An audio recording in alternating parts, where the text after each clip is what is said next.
When I was a kid, I used to think that pork chops and karate chops were the same thing.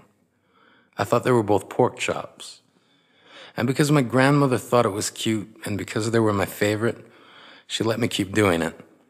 Not really a big deal.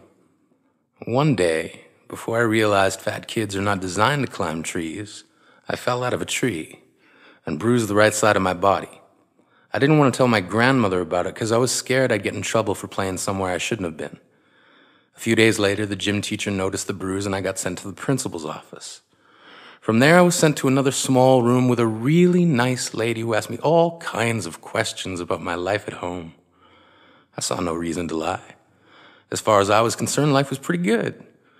I told her whenever I'm sad, my grandmother gives me karate chops. This led to a full-scale investigation, and I was removed from the house for 3 days until they finally decided to ask how I got the bruises. News of this silly little story quickly spread through the school, and I earned my first nickname, Pork Chop.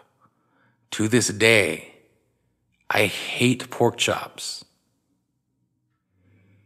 I'm not the only kid who grew up this way, surrounded by people who used to say that rhyme about sticks and stones. As if broken bones hurt more than the names we got called, and we got called them all. So we grew up believing no one would ever fall in love with us, that we'd be lonely forever, that we'd never meet someone to make us feel like the sun was something they built for us in their tool shed. So broken heartstrings bled the blues as we tried to empty ourselves so we would feel nothing. Don't tell me that hurts less than a broken bone. That an ingrown life is something surgeons can cut away, that there's no way for it to metastasize, it does. She was 8 years old. Our first day of grade 3 when she got called ugly. We both got moved to the back of class so we would stop getting bombarded by spitballs. But the school halls were a battleground where we found ourselves outnumbered day after wretched day. We used to stay inside for recess because outside was worse. Outside we'd have to rehearse running away or learn to stay still like statues, giving no clues that we were there in grade 5. They taped a sign to the front of her desk that read, "Beware of dog." To this day, despite a loving husband, she doesn't think she's beautiful because of a birthmark that takes up a little less than half her face. Kids used to say she looks like a wrong answer that someone tried to erase but couldn't quite get the job done. And they'll never understand that she's raising 2 kids whose definition of beauty begins with the word mom. Because they see her heart before they see her skin. Because she's only ever always been amazing. He was a broken branch grafted onto a different family tree. Adopted. Not because his parents opted for a different destiny. He was 3 when it became a mixed drink of 1 part left alone and 2 parts tragedy. Started therapy in 8th grade, had a personality made up of tests and pills, lived like the uphills were mountains and the downhills were cliffs, 4/5 suicidal, a tidal wave of antidepressants, and an adolescence being called pauper. 1 part because of the pills, 99 parts because of the cruelty. He tried to kill himself in grade 10 when a kid who could still go home to mom and dad had the audacity to tell him, "Get over it."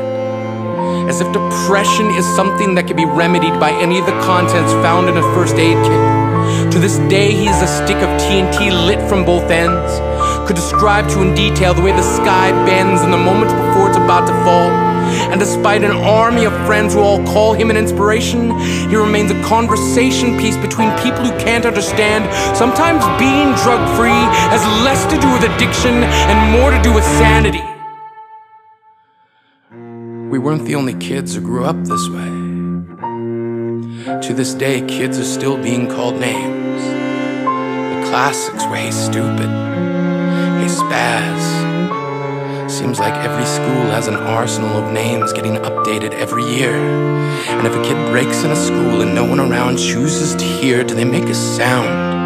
Or they're just background noise from a soundtrack stuck on repeat when people say things like kids can be cruel?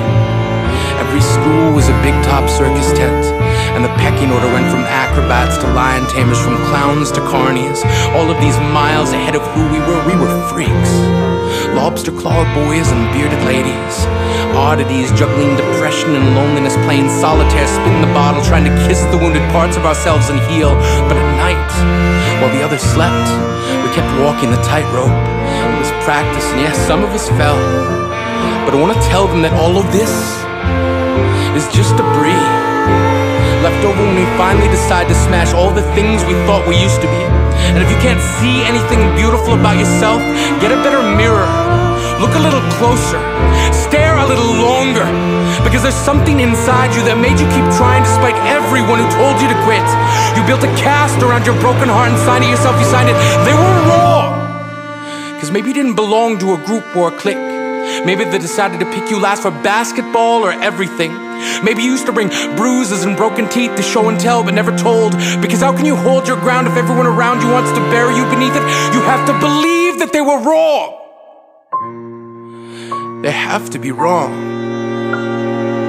Why else would we still be here? We grew up learning to cheer on the underdog because we see ourselves in them. We stem from a root planted in the belief that we are not what we were called.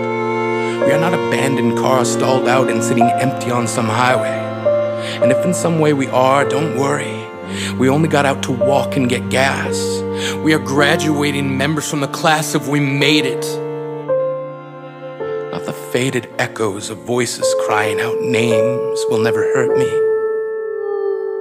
Of course, they did.